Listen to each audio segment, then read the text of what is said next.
Today is a pretty big day because if we can do everything I want to do here today, which is basically just put in the rocker, but there are some stuff around it, but I think we're gonna manage that.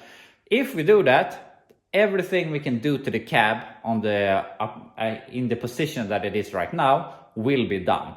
And that is an amazing feeling. Then we can remove all of this, flip it upside down, do the rocker box and then whatever. But it's a great feeling that we're gonna be done from the upside. But I mean, there is lots of work left, but it's a big step. But we're gonna start looking at that. But I just wanted to say thank you to all of your nice comments, that you appreciate my work here and you think that it turns out good. So I really appreciate that. Before we start here, I just wanted to tell you something that I thought was a little bit funny.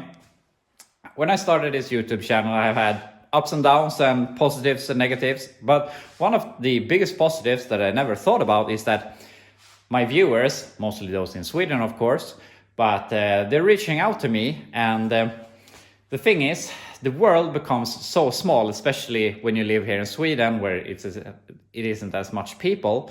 But basically every car I have owned and shown on this channel, someone of my viewers have reached out to me and told me stories about these vehicles. They have owned it, they knew a friend that owned it, they saw it sitting for years or whatever. The 75 Chevelle Shelly I had just a few weeks, I was at a swap meet, a guy came up to me and said that he had owned it for a few years at those years. And yeah, it's just fun to get the stories of the cars. And of course, when something is from the US and only has US history, most often I don't get to know anything about it. But the fun thing here is that one of my viewers had a friend, and they talked about my Super B, and the friend said that he thought that he might have some pictures on the Super B. So I'm gonna show you some pictures here in the background, but these pictures that you see are taken from just a person in America, in Alabama, over 10 years ago, and of my Super B before it ever came to Sweden. So it's pretty amazing that they are 10 years old. They had been sitting in someone's computer for all that time, and all of a sudden these pictures just appear at my doorstep, if you know what I mean. So yeah, that's pretty fun. Unfortunately, there wasn't any story or something like that connected to it, but other cars I've had, I heard so much stories about this and that. So yeah, that's really fun. So that's something that I never thought that the YouTube channel would give back to me. But it would be really fun some way down the line to find, if I buy a vehicle like the Super B that has some American history and maybe also Swedish history if it has been here for a while, and know the story of of the life it lived in America also. That would be really cool. But anyway, I'm gonna stop talking and I'm gonna weld on that rocker, and then I will be back to you. After about 5 hours and a bunch of work, it feels like we're going backwards. But we're not really doing that, but it really feels bad to remove the bedside and the door and everything when it started to look like a truck. And yeah, but it's a part of the process. But it feels like this has taken a lot of time, but we haven't just welded in the rocker. But the rocker is 100% placed, it's fully welded, all of it, this. And this we'll get to, but I have built this thing so that when we then get the bedside on, we have this area that we can weld it to. And also we have to bolt in, that's why I haven't closed this up. We have to bolt down the bedside here. And then when all of that is done, we can fill this in. And also I have made this bracket bracing with the bolt hole in it. So we're 100% done. And I'm not sure what I want to say that what we're done with, because I'm not sure what we're gonna call this part, but I would like to say that part one is done on this thing. And yeah, we're done with the B pillars and all of the basic reinforcements and repairs on the cab. And we're pretty much ready to put on the bedsides, but there is one thing that we still have to do, and that is the rocker boxes, bottom floor, whatever you want to call it. And we have parts of those here. These are the front pieces, and this is obviously one piece. I have cut it apart, and then it goes here, and that is the rear part that goes up to here, and then the bed is coming here with the bracing. So we have to recreate that, and we could do that right now, just work like this. But I think that it would be a lot easier, as I've talked about, if we loosen all of the body mount bolts and flip this on the top side, so that it would be a lot easier to work.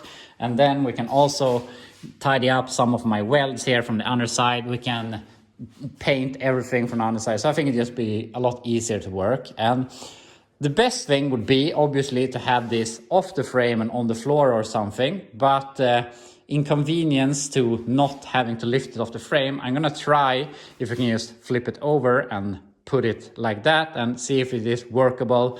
Otherwise I have to take out the forklift and see if we can solve something. Also, I talked about this yesterday, but I forgot to show you. But I was thinking how I was going to remove this so that I could put on the door. And you have already seen it. But what I ended up doing is that I cut this and removed this piece. And after that, the B-pillar stayed in place. And basically, it's almost as sturdy as it's going to be. When we have the rocker boxes, that's going to add some rigidity. But when we have those in, we can basically remove these for good because they won't be doing anything.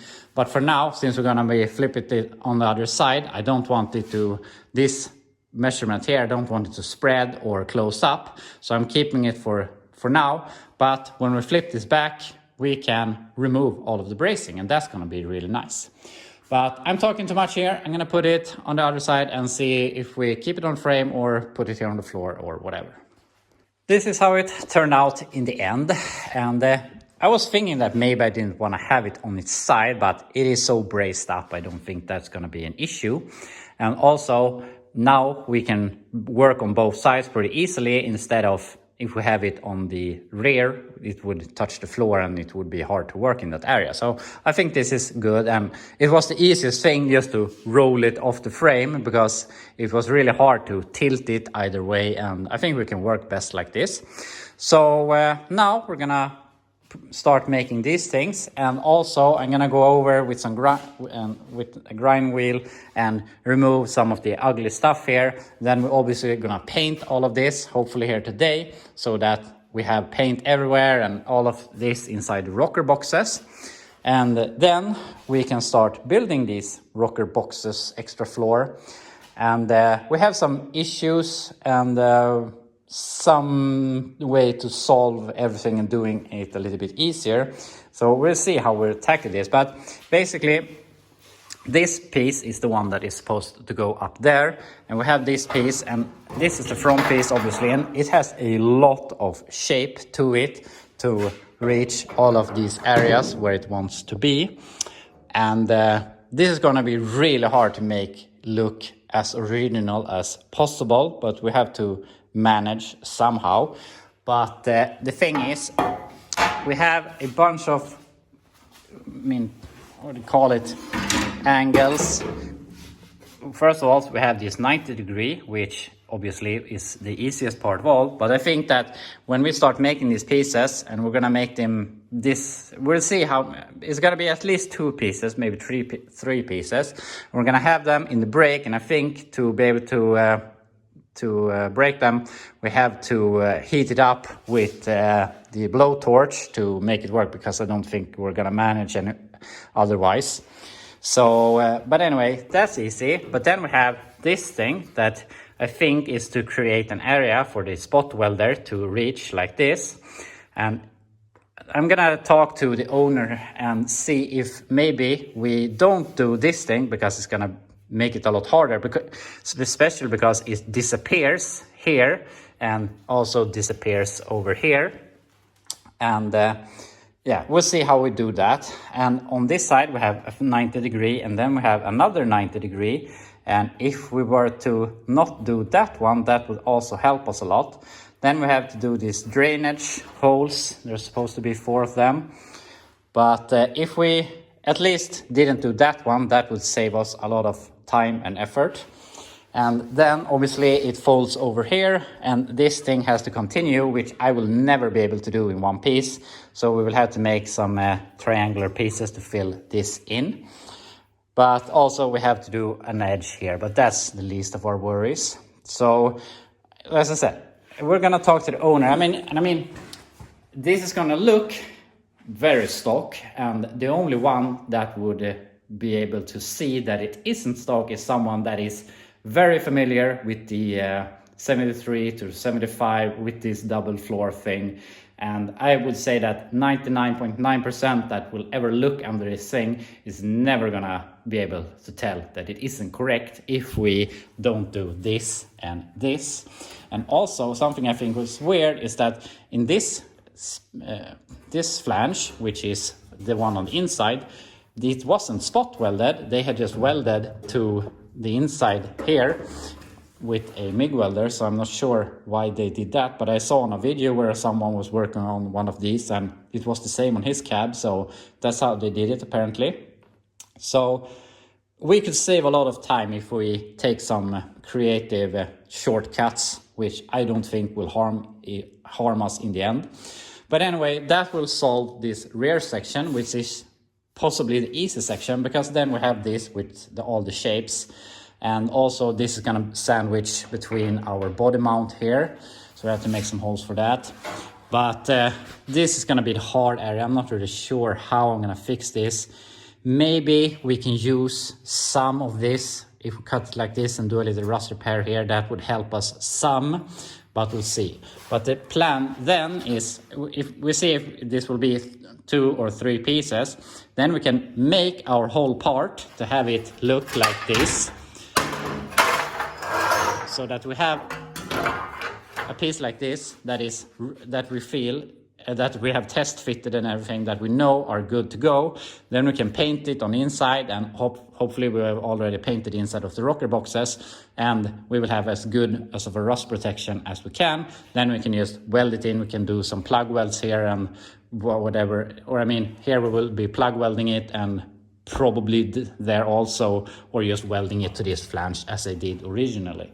So we'll see, but I don't want to speak too soon. We have about an hour of welding here today and 2 hours of work before I have to pick up the kids. So as I said, I don't want to say too much, but maybe we will have these rocker boxes done tomorrow. And that would be awesome, because then we could put the cab back on the truck again and feel that we're completely done with that. Because when we started this morning, this thing looked like a truck or something that was getting finished, and now it feels like it's a biggest project in the world again, because we have removed the cab from the frame and everything. So I would really like to get the cab back on the frame again and feel that we can start putting it together. And this is the last of our big fabrication that we have to do, that I have to fabricate. All of the rest, I mostly have the parts for that. So that will save us a lot of time, because making the parts is the tedious thing. So yeah, I'm talking too much here. I'm just gonna go ahead and get working and see how we solve this. So I spent a lot of time here, both with something that was necessary and something that was pretty unnecessary, but a problem I sort of created for myself. I have grinded all of this, and I think welding stuff, creating stuff, that's fun. Do the full welding afterwards, yeah, that's okay, not that fun, but grinding the welds is just so boring. You get so dirty, you get these metal flakes everywhere, but it's done.